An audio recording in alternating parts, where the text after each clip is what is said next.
Cool. Okay, so now I'm going to turn it over to Jody for some introduction of White Eagle Memorial Preserve. Thanks, Shoni. Um, Welcome to Last Act. We're going to talk about natural and conservation burial at White Eagle tonight. I'm the cemetery director. I've been in that role since 2013. I first met the place in 2008. I was working as a marketing and outreach coordinator at the Skagit Valley Food Co-op and doing food and farming systems work, and met Shoni. And that was right at the time when the founder of Sacred Earth Foundation, Ray Mitchell, had died pretty suddenly.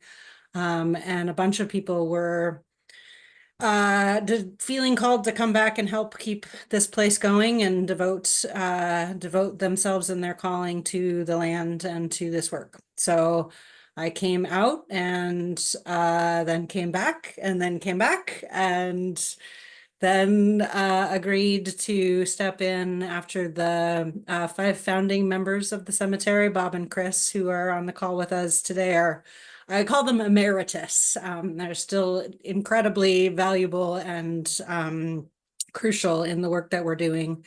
And I feel really grateful to have learned from them and continue to get to work with them. Daniel Dancer and Jade Scherer and Fissy Davis were the other founding members. And the cemetery started because people needed to bury Ray on the land. And so it was a labor of love from the beginning. And because White Eagle was, or because Sacred Earth Foundation was a nonprofit and had land that they could designate, we were able to respond pretty quickly and be able to bury Ray. So that's a 20 seconds worth of a very long history. And I just continue to feel so grateful to be in this work with the people that we're in it with. And I'm going to come back to this as we go in this next hour of how human scale this is, and ecologically and environmentally. I think green burial, natural burial, conservation burial really aligns with a lot of people's values. But the thing that I'm really moved by is the engagement piece, the human to human connection. And we are all just walking each other home. It's sort of a short encapsulation of how that works. And we literally actually get to help do that. So that's my quick brief. I'm gonna go through some slides in this next little bit and talk as we go. The first group of slides are gonna be more graphy charty, and I'm gonna kind of speed through them. I'm happy to email anything out later if folks have particular interest in any of those. But just as a FYI, we'll get to more beautiful pictures in a little minute. So I'm gonna go ahead and share my screen now.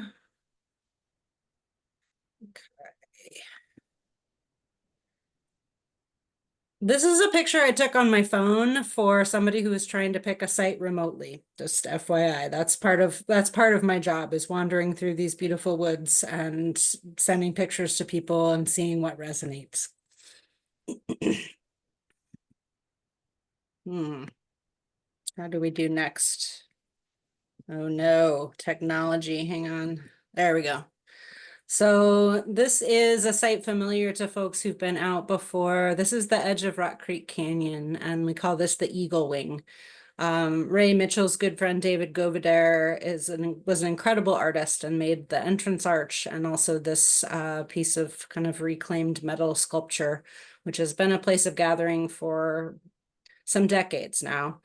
The land itself has been a place of gathering for time millennial. The Kamiltpa people, known in English as the Rock Creek Band, who are now part of the Confederated Tribes of Yakima Nation. This was land that they traveled widely, and their longhouse is down at the mouth of Rock Creek, where it meets the Columbia River.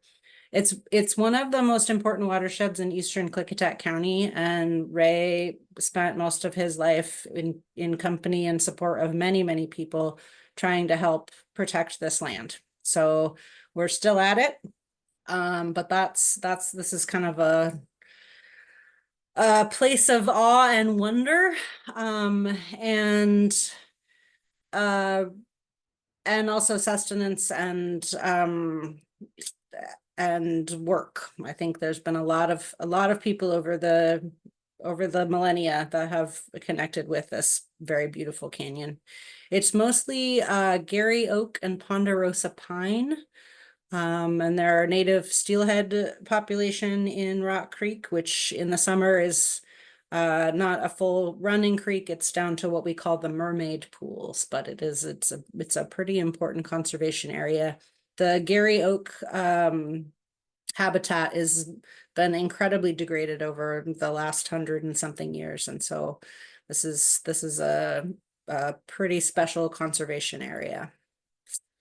This is where it is. We're about 2.5 hours from Portland, about 4 hours southeast of Seattle, pretty far out in the boondocks. And so whenever I'm communicating with people who are coming out for a tour or a visit or a burial, we have very specific written directions on our website that we strongly encourage people to follow, and not their GPS or their phone maps apps. We are out in that kind of wilderness.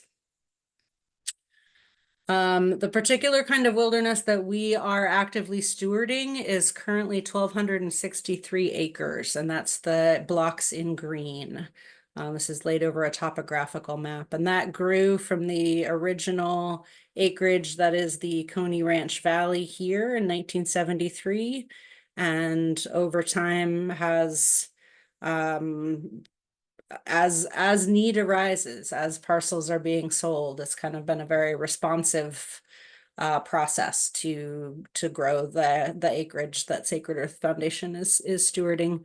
The purple rectangle is the 20 acres that is White Eagle Memorial Preserve, and it's set off of Rock Creek Canyon here. So the eagle wing's right about here. I don't know if you guys can see my cursor or not. So we're also caring for Oconee Creek, which travels through and meets with Rock Creek.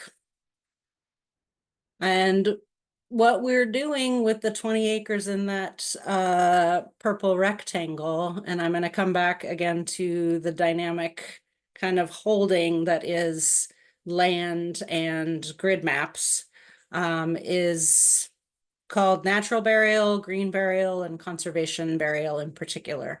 So this is a website screenshot for the Green Burial Council. They're a national certifying body, and I'm going to talk a little bit about how they define the different kind of tiers of green or natural burial. It's their website down at the bottom. If you want to geek out, they've got a whole lot of good information, just in general about what green burial is. In part, this is their criteria for what a green burial ground is and does. And so caring for the dead with minimal environmental impacts that aids in conservation of natural resources. I think we all probably know that the embalming and the concrete vaults and the pesticides and the various things that go into more conventional burial can have pretty significant impacts both on the land and on the people who are interacting with those things. So green burial is actually very, very simple. It is what people were doing for a long time before industry and before embalming. So we're not working with vaults, we're not working with toxic chemicals. Everything that goes into the earth is biodegradable, and this bullet point at the bottom may help support land conservation efforts. And so what that looks like with White Eagle is money from White Eagle site sales go to support the funding of all of Sacred Earth Foundation's work. It is all together, and that is kind of a beautiful thing. The summer camps, the cemetery, it's all one. Green burial certification standards look at 3 types. There's a hybrid cemetery, which might be like an old pioneer cemetery that will do green burials if you ask them. They might still have room, but sometimes they still are paying attention to flat ground with grass and mowing and those kinds of things.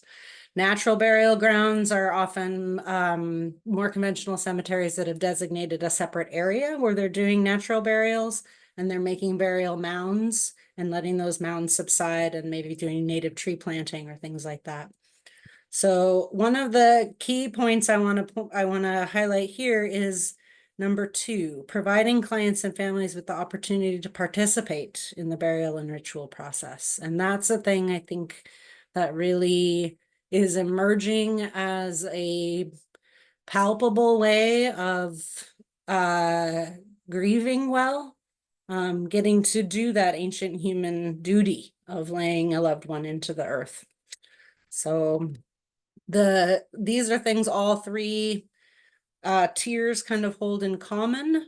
When you get into more natural and conservation tiers, we're looking also at ecological impact assessments and like making sure that we're what we call low density burying, so that we're not impacting this intact ecosystem that we're caring for with too much root disturbance, or we're not burying people in the wildflower meadow, these kinds of things. Paying attention to water tables and maybe not having a lot of tombstones that are like going to make it look like a cemetery. What we're working with is the forest. When it comes to conservation burial, it is also a land conservation tool. So often conservation burial grounds are working either with a conservation easement that a land trust organization is holding, or with a deed restriction that says this land is never going to be developed and it's going to be protected under these very strict deed restrictions. So that's some of what green burial is. In Washington in particular, in the last number of years, there are some of these kind of exciting, but also kind of Wild West emerging disposition options. One of them is human composting, and Stephen, you mentioned that your wife is interested in that. This is a sheet I can share with folks via email later. We're still looking at what the overall sort of carbon offset costs end up to be. Human composting or terramation is an alternative to cremation. All of these are kind of cremation alternatives. Terramation, alkaline hydrolysis, which is also called aquamation. And those are processes that are more efficient energy-wise than flame cremation, and are also happening in facilities.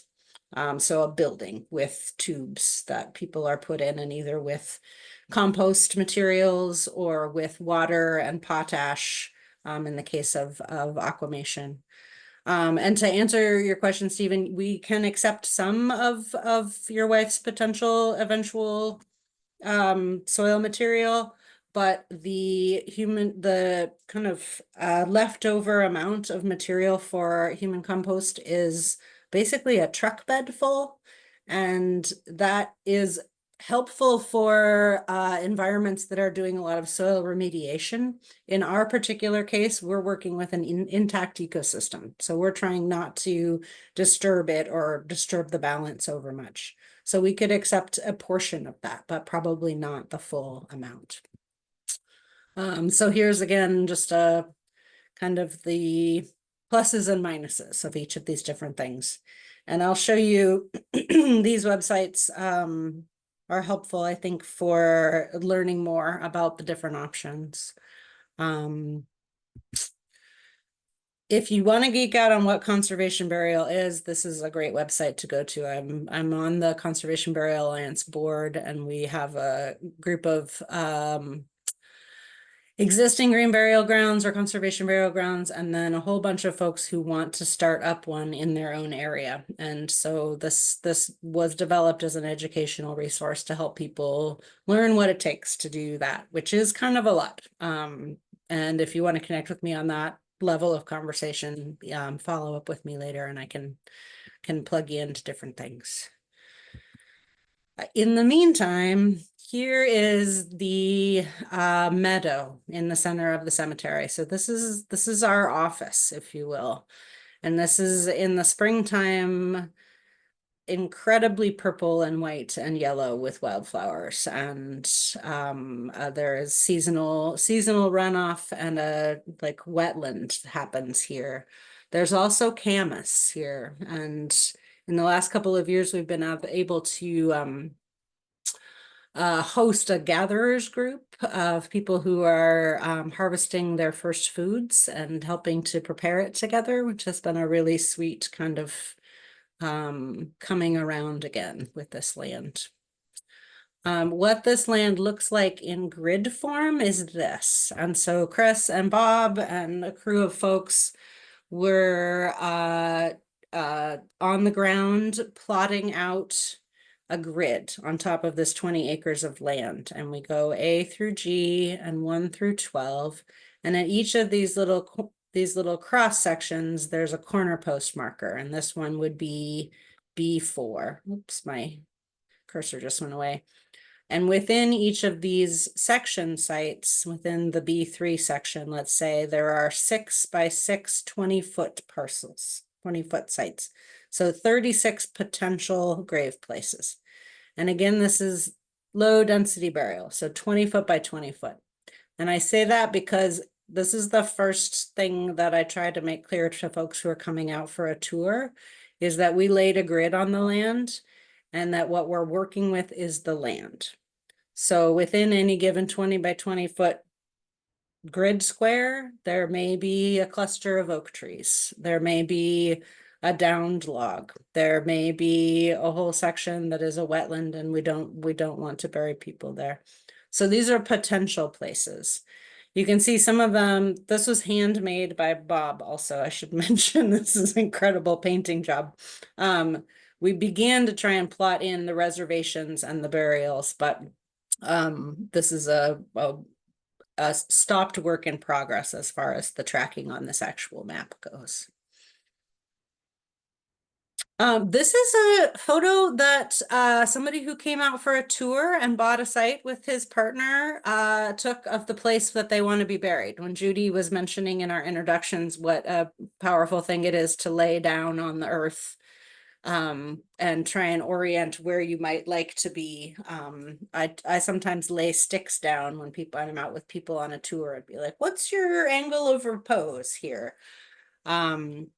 And Jake got inspired to start making his own shrouds. These are ice-dyed shrouds. So he sent me these pictures after he RSVP'd. He's not able to be here today, but there is, speaking of this level of like person to person and engagement, this is a pretty interesting example of that. Someone who was moved by the land and then really got to feel their way further into their own process.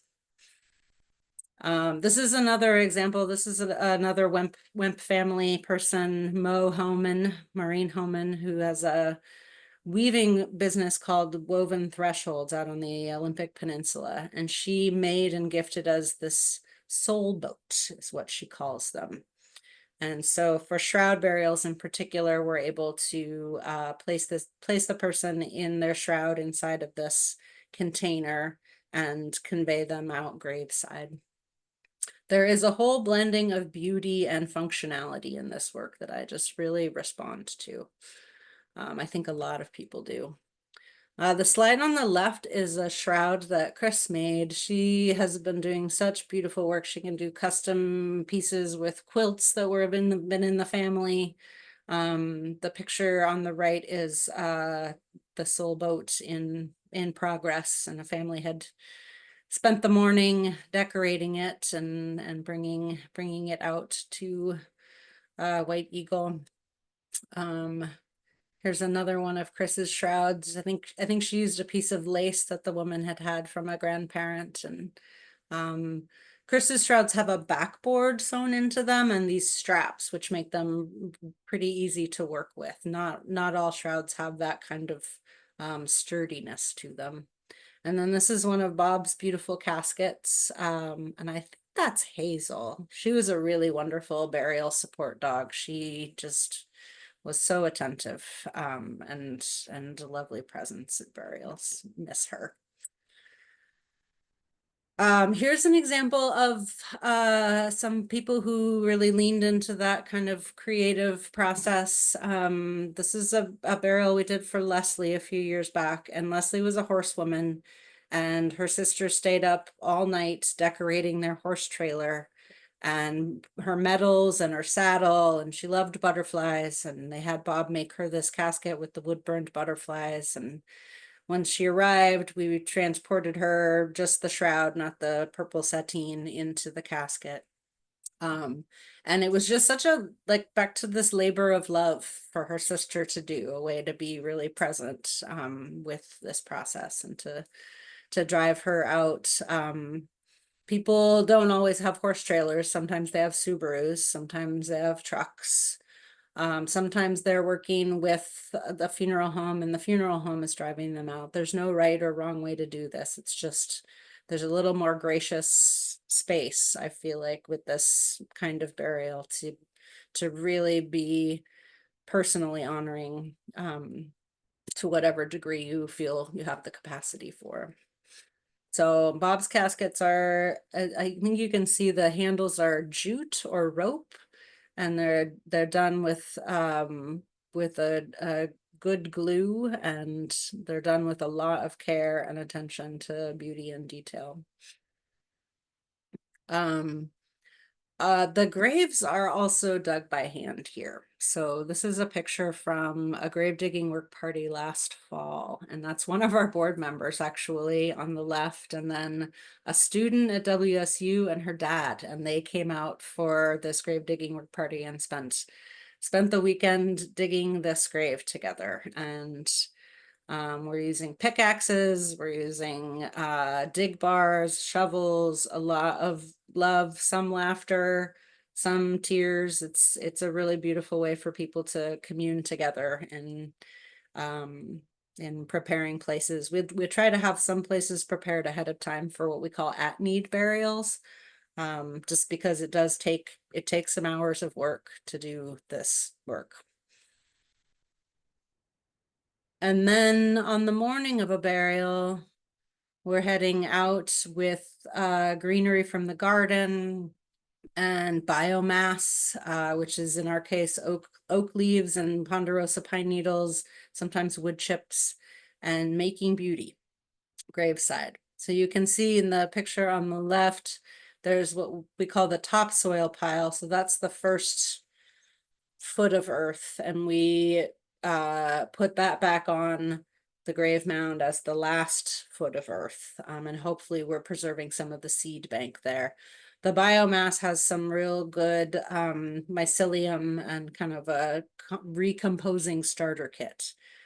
And then the spoil pile or spill pile can be pretty rocky. We've got pretty rocky earth out here. So this is Agnes and Ashway, who were two of our cemetery assistants. And this is one of my favorite practices on the morning of a burial, just to get grounded and centered and be present with what we're going to welcome and be support for. And here's another couple, one high summer and one winter. Snow on the ground.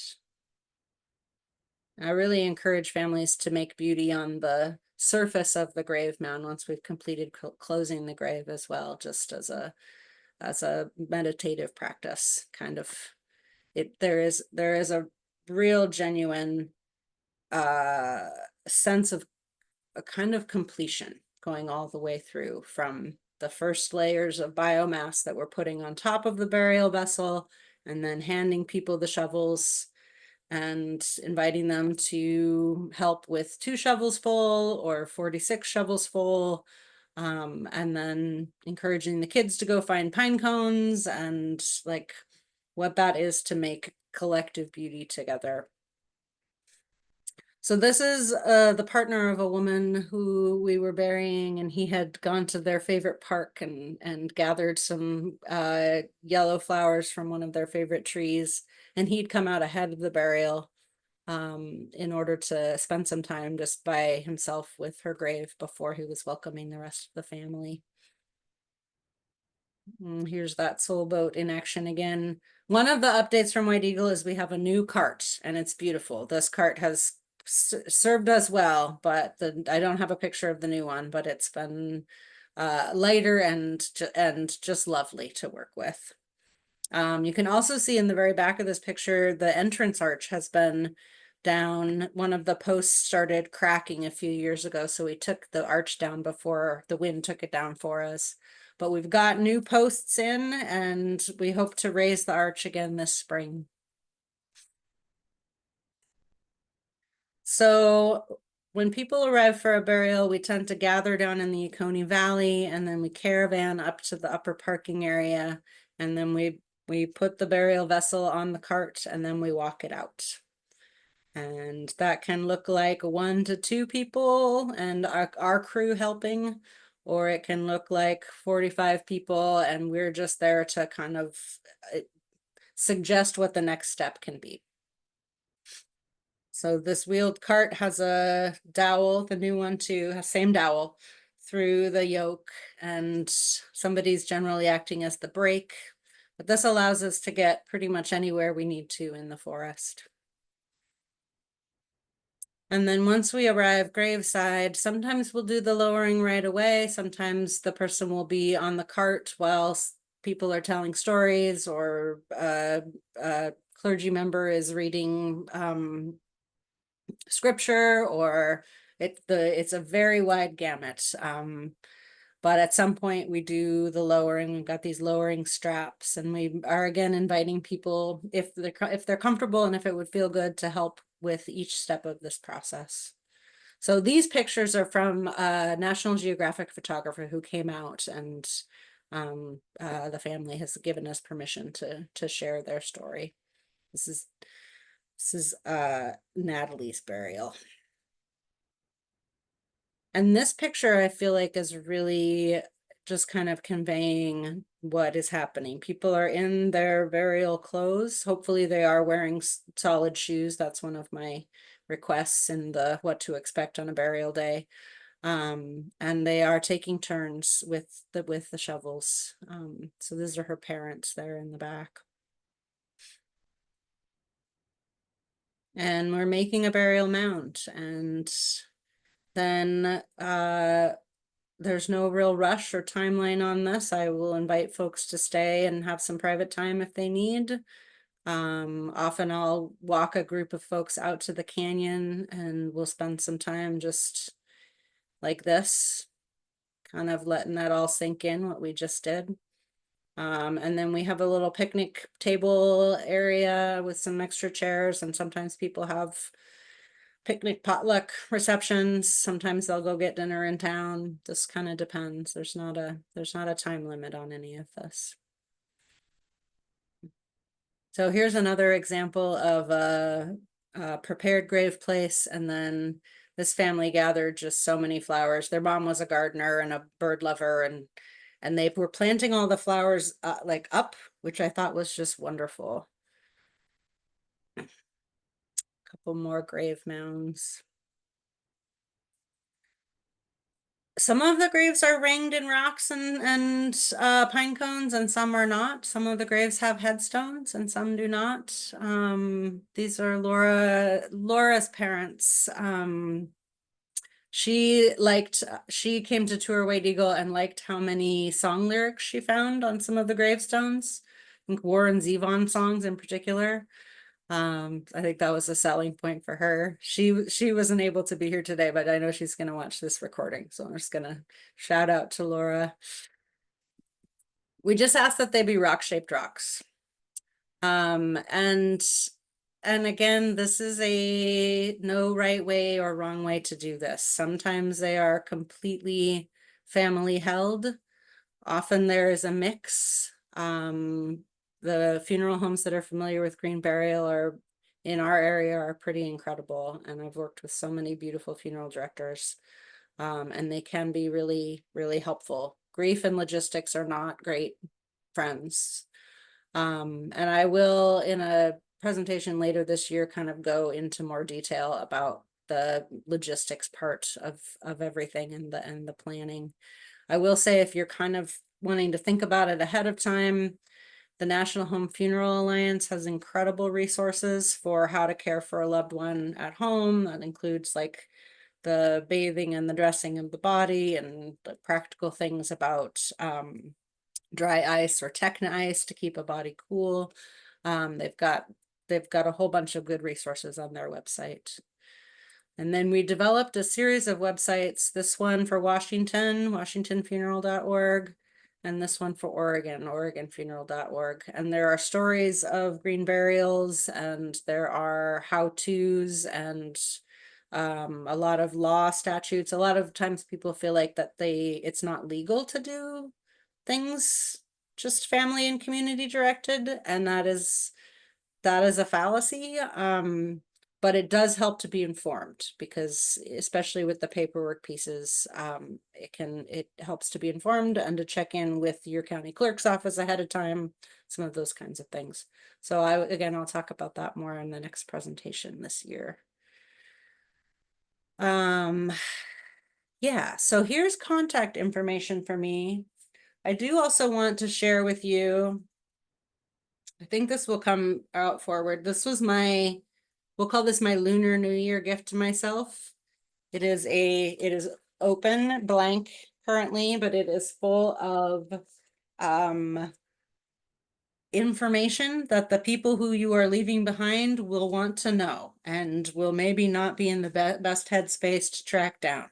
So I am committing to myself as ahead of the more planning based Zoom presentation this fall to get started on this. And if anybody wants to join me, we can do a little affinity group and try and meet once a month for a couple months and see if we get any traction. I feel like the practicalities and then the poetries are kind of two ends of another spectrum. Jody, it's a little with you on the small face. It's a little hard to see what Okay, you're let me holding get up. So out if of you share. unshare I'll and get then out hold of those things share. up again. Okay. There we go. Am I in bigger face? You're This is bigger now. called I'm Dead, Now What? There was a website, it's now called joincake.com, but it started out being called getyourshittogether.com.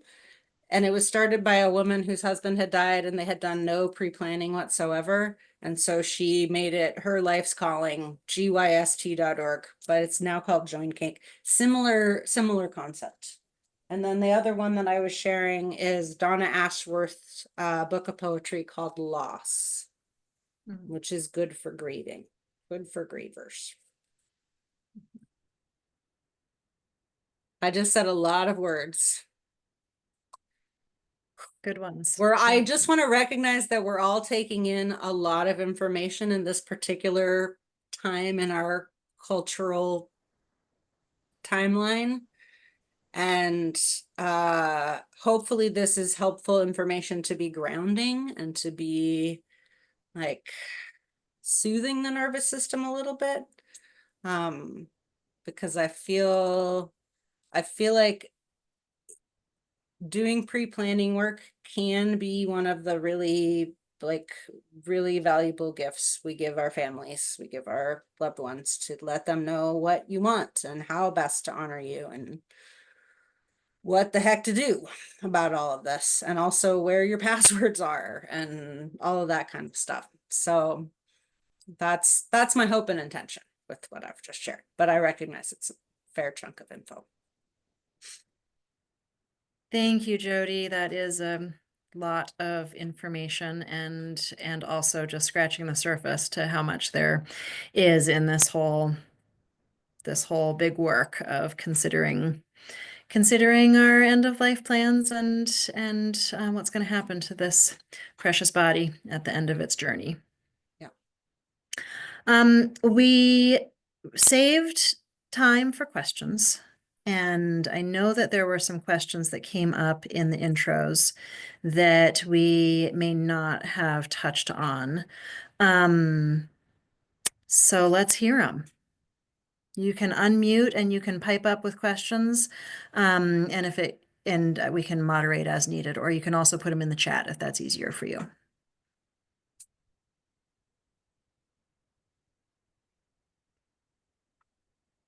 I'm also just curious about any thoughts or impressions or otherwise.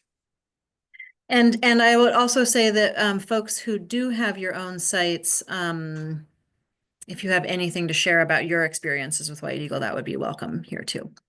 But Brooke, it looks like you unmuted. Yeah, I was curious if people could be buried close to one another, or do you keep it to the 1 to 20 foot plot? Yes and yes. We keep it to the 1 to 20 by 20 plot, but we can find places where you can be buried on either side of an invisible line in the forest, very close to each other. Absolutely nobody is buried direct center in that 20 by 20 because it's the land. So, yes. Yes, we are also able to bury people's animals, companions, not actually in the cemetery if you're doing a whole body burial, but we do have a number of folks who've chosen sites on the outside of the cemetery, so we can bury them. This is a Washington state law that animals can't be buried in cemeteries, but we try and work around that. So invisible lines in the forest.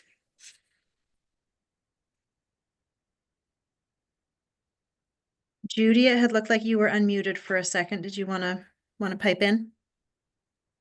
I always like to pipe in, Shoni. I know. I'm just so thrilled to see this, what you've put together, Jody. It's been such a learning process for so many people, and I know that a lot of the people who are either have been out to the cemetery or who are out there right now have been a huge part of the learning curve. But it's just a beautiful, it just covers so many bases. You added things I never knew. You brought up ideas that I was curious about and didn't even know the question to ask. So I'm just thrilled with this and hoping, I'm depending on getting a copy, because there will be people I will definitely want to share it with, including my family. Yeah. That would be my first pass. So thank you. Well, Judy, I just want to reflect back. Thank you for your part in all of this learning curve, because I received a very heartfelt and caring handoff from you in this work. I just want to acknowledge. Oh my gosh, that was acknowledge so that. wonderful.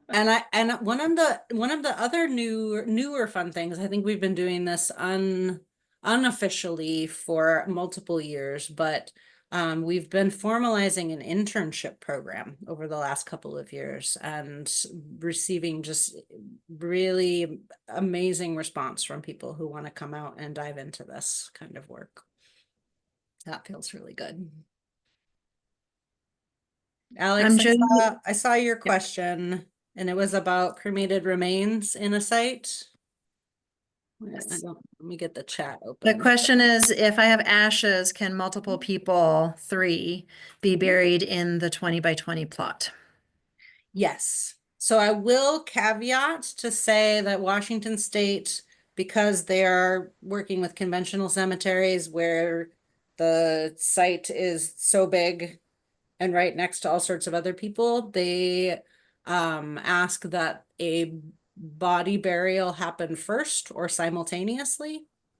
And we can talk. But the short So answer, if a body is to go into the same site as cremains, the body has to go first. technically the But body needs to go first or at the same time. Yeah. And I think that is a state law, so that they aren't trying to pull a body up to put cremains in or other things, but the short answer is yes. Steve, it looks like you've unmuted. Did you have a question? I do, though first I want to thank you, Jody, for all the things that you said that were in reaction to what I had previously said, because those are very good answers. They were the kind of answers that we were expecting, and that was perfect. I did, however, want to get a little more detail, and I think this particular forum is not the place for all of the details, but we've got 2 companion animals who we have their remains. And I wonder if the idea of burying animals around the cemetery is something that we might be able to take advantage of. So if you could send me some information on that, I'd appreciate it. Absolutely. And if the remains you have are cremated, then it's not a problem to be buried with you. It's just the whole body burials that need to be distinct from human burials. And just as I can't remember, I should know my price list, but we have sort of for cremated remains that are being interred at the same time as a burial, we don't charge anything for that. We do have distinct cremated remains sites, which are 10 by 10. We basically quartered one of the 20 by 20 sites. And you can buy those separately and bury up to 3 cremated remains in one of those sites.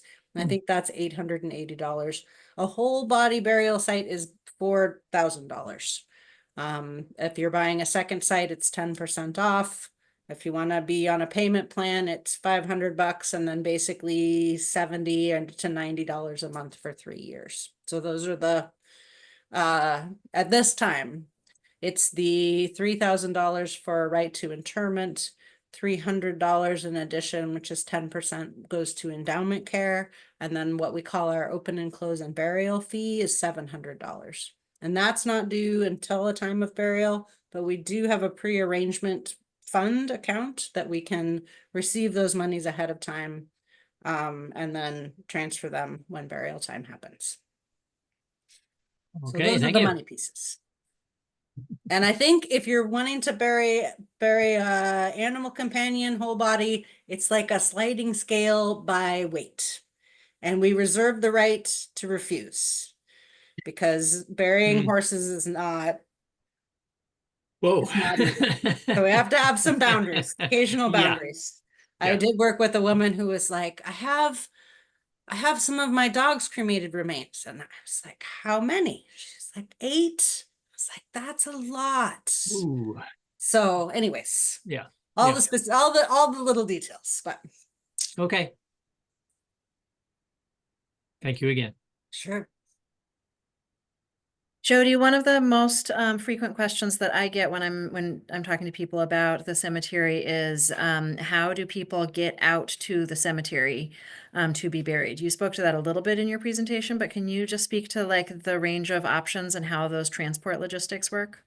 Totally. And I have a follow-up information document that I send to folks who are making inquiries. So just email me and I can send it all out in written form. But you have, again, to this spectrum, if you're working with a funeral home, the one in Goldendale, Columbia Hills Memorial Chapel, has like a $3,000 green burial policy. They can drive to the Seattle area, to Portland area to pick you up, keep you in shelter, and drive you out to us for a burial.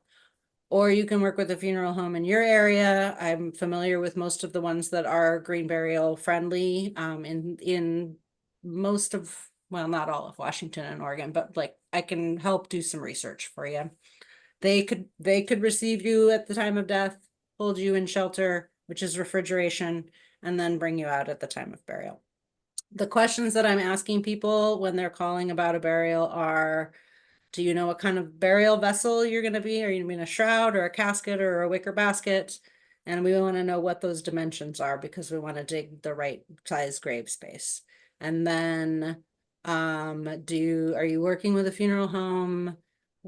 Let me talk with them. How many people are we expecting? And do you think that they will want to be participatory? And often people don't know that at the time. If you are in a family or community that has the capacity to do some of these things yourself, you can come out in the back of a Subaru if you want to. You can come out in the back of a truck or a minivan.